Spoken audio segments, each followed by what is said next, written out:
ত্রিপুরা রাজ্যে গিয়ে সেরা বলিউড মুভিতে অ্যাক্টিং করা 2-3 বছর গিয়ে সেরা ইন্ডিয়াস গট ট্যালেন্টে এমন কোনো ইন্ডিয়ার সেলিব্রিটি এজেন্ট এর লগে দেখা করছে না, মিট করছে না অংশমান মন্দির লাগে আমি না আমি বুড়া ওই দো ওই ওই ওই ওই ওই অংশমান ওই অংশমান অংশমান এই অংশমান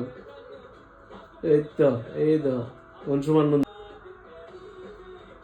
ওই দো চলে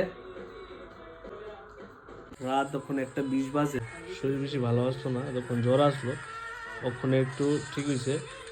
তো গান শুনতেছে হইলো পায়েলদির গান শুনতেছে কালকা, আমার কইতেছে যে তুমি শুনছো দিদির গান না? হ্যাঁ, মানে এত সুন্দর, আমি তো শুধু মনোযোগ সহকারে সবটি গান শুনছি, এত ভাল লাগছে, এত সুন্দর গলা, মানে এরকম লাগতেছে রিয়েল রিয়েল গাইতেছে, এত সুন্দর, মানে রিয়েল মানে যে অরিজিনাল গাইছে সেম এমন লাগতেছে। আমরা যখন গান বাজনা শুরু করুম তখনকার দিদির প্রোগ্রাম আমরা নিচে দাঁড়ায় দাঁড়ায় দেখছি।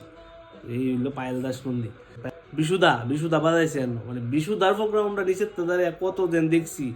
আর বিশুদার লোক স্টেজ শেয়ার করি, মানে বিশুদা বাজালে একটা তো নলেজ দাদার, মানে কিভাবে বাজালে গানটা ফুটবো সব, মানে এত বছরের এক্সপিরিয়েন্স।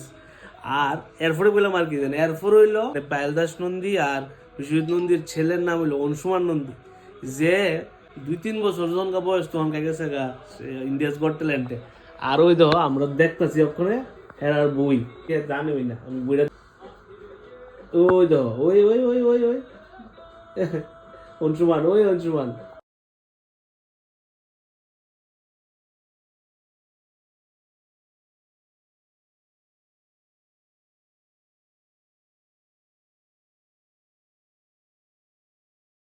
তুমি জানতা না আগে? না তো এটা জানতাম না। আমি ত্রিপুরা রাজ্যে গিয়ে সেরা বলিউড মুভিতে অ্যাক্টিং করা 2-3 বছর গিয়ে সেরা ইন্ডিয়াস গট ট্যালেন্টে এমন কোনো ইন্ডিয়ার সেলিব্রিটি এজেন্ট এর লগে দেখা করছে না, মিট করছে না অংশমান মন্দির লাগে।